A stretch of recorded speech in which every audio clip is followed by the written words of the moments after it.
In this video, we're going to talk about finding the domain of a function. So there are three rules that we need to know about to find the domain of a function. The first rule is that we are never going to divide by zero.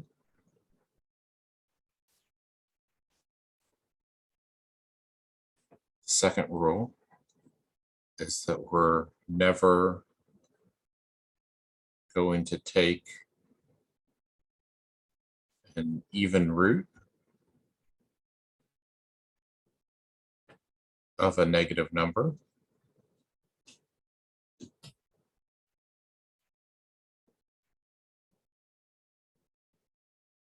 By even root, I mean something like a square root, but we'll also see roots with other indices. So for example, these would be square roots, fourth roots, sixth roots, 24th roots, anything where the index is an even number. So an even indexed root, we don't want the argument or the discriminant of that to be negative. I think you know the word discriminant from the quadratic formula. And the third rule we won't really get into until much later in pre-calculus when we get into logs, but we only take, actually, let me say two things here for this rule. The argument and base of a log must be positive.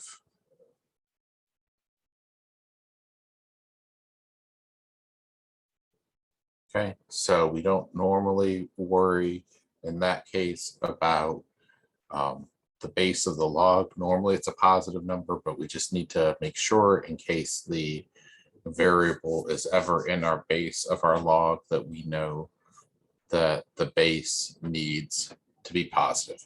All right, so you dealt with rule number one quite a while ago with the idea of division.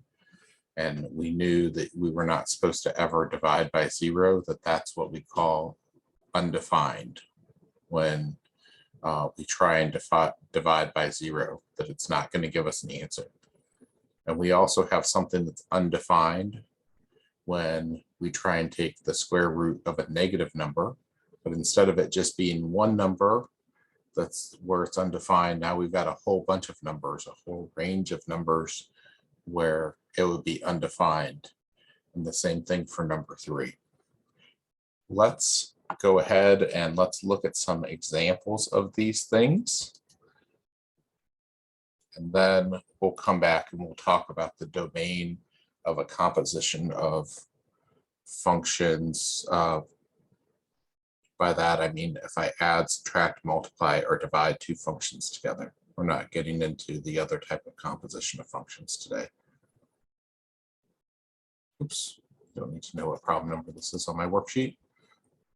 Sorry, f of x is equal to a negative 4x minus 6. So can this break any of those three rules?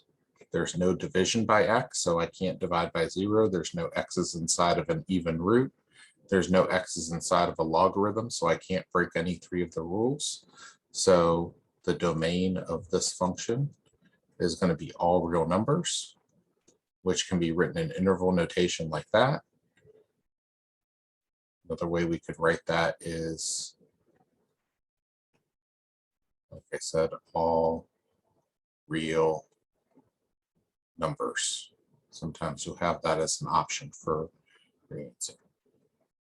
Let's look at another one where f of x is equal to x squared plus 6. Again, this one doesn't break any three of the rules because there's no x's in the denominator, so we can't divide by zero. There's no x's inside of an even root. This is a whole number exponent. It's not a fractional exponent, so it's not a root.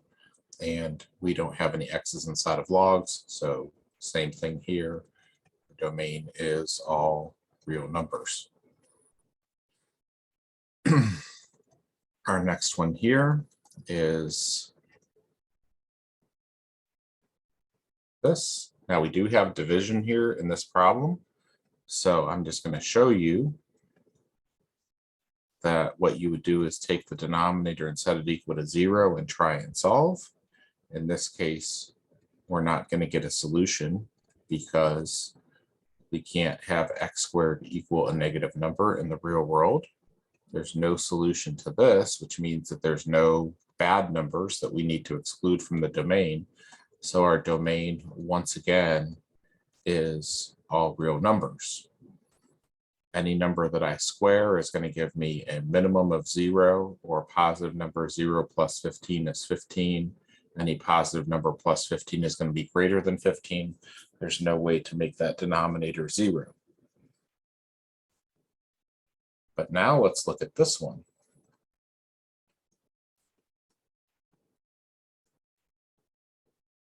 Okay, now we got something different going on, right? That denominator might be able to be 0. We've got a couple ways that we can solve this. I'm going to solve it by factoring so that I don't miss any answers.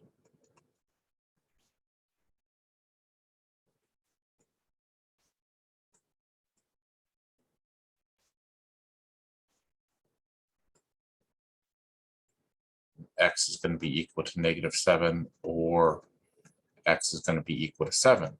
So one of the ways that I can state my domain would be that it's everything other than those two things. So let me write a few different ways I could state this. It's the set of all x values such that x is not equal to -7 or 7.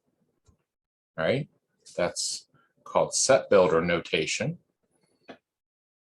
Or I could write it in interval notation as -infinity to -7, union -7 to 7, union 7 to infinity. Interval notation is going to be the primary way that we write this answer. We're going to use set builder notation sometimes in this class. It's the older way of writing stuff. You give a set of values that it's allowed to be and then exclude or restrict those values over here with a restriction. It's assumed, if we don't say otherwise, that we're talking about a real number.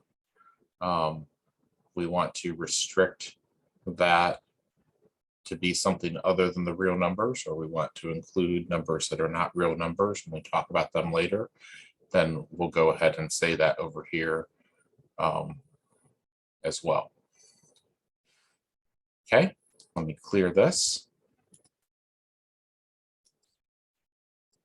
Move on to the next part. Notice that in that last problem and in this problem, I'm not worrying about the numerator at all because there's no square root sign or fourth root sign or log or anything like that in the numerator. I'm only worried about division by 0, which would mean a 0 in the denominator.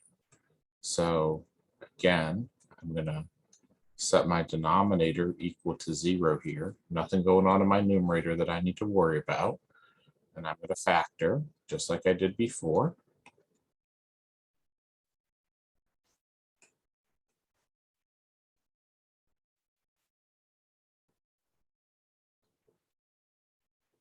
And then I'm going to set each factor equal to 0.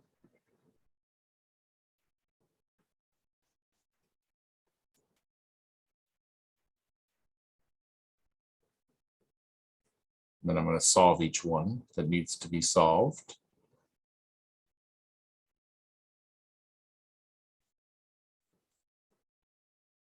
And then these are actually my restrictions. These are actually not equal to things because the denominator could not be equal to 0. So my domain could be written as, like we said, x not equal to -6, 0, or 6. Or I could write the full set builder notation for that.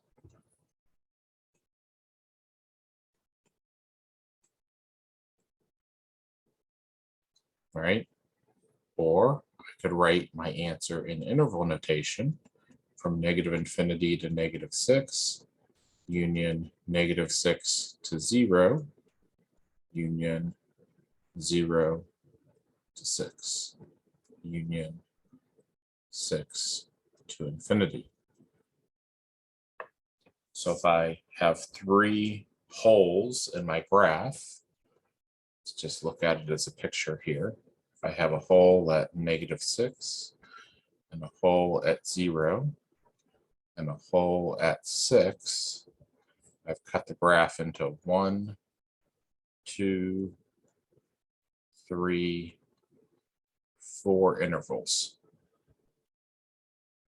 So that's going to be important sometimes to be able to draw this picture like I just did, and to be able to see those intervals on a number line.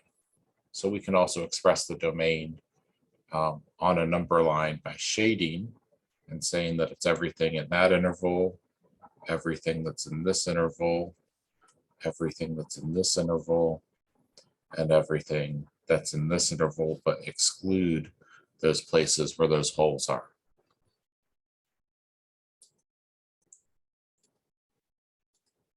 Now let's get on to rule number 2. F of x is equal to the square root of 10 minus x.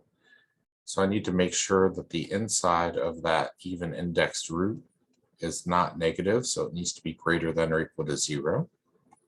We're going to subtract 10 from both sides. And when we do that, we get negative x greater than or equal to negative 10. Watch out, remember that when I divide by a negative or multiply by a negative with these inequalities, that's going to change the direction of my inequality. So that's going to mean that x is less than or equal to 10. So here's 10 on my number line. It's going to be equal to, so there's a solid dot. I'm going to shade to the left because that's the direction that my arrowhead is pointing here. If I look at that with my x on the left-hand side, and in interval notation, that means that I'm down to negative infinity on the left-hand side, and I've got a positive 10 on the right-hand side. I'm going to put a bracket there because there's a solid dot.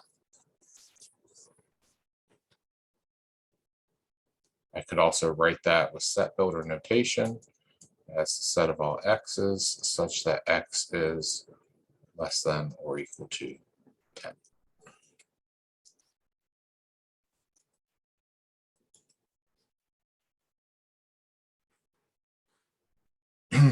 Now I want to look at this problem. And again, very similar problem, but I've got 2 things going on here since I've got a square root in the denominator. First thing I would say is that my inside of my square root needs to be greater than or equal to 0. But I'm going to say that I can't have a 0 in the denominator, so I'm going to erase that or equal to, and it's going to have to be strictly greater than because it has to obey rule number 1 and rule number 2. So I'm going to add 10 to both sides, and I get a restriction of x being greater than 10. So here's 10 on my number line, not equal to, so there's an open circle. I'm going to shade to the right for greater than, which means my domain and interval notation is going to have a lower bound that's open at 10. It's going to go to positive infinity, and infinity is an idea, not a number. So it's always open on the side that has infinity. It's got an open parenthesis.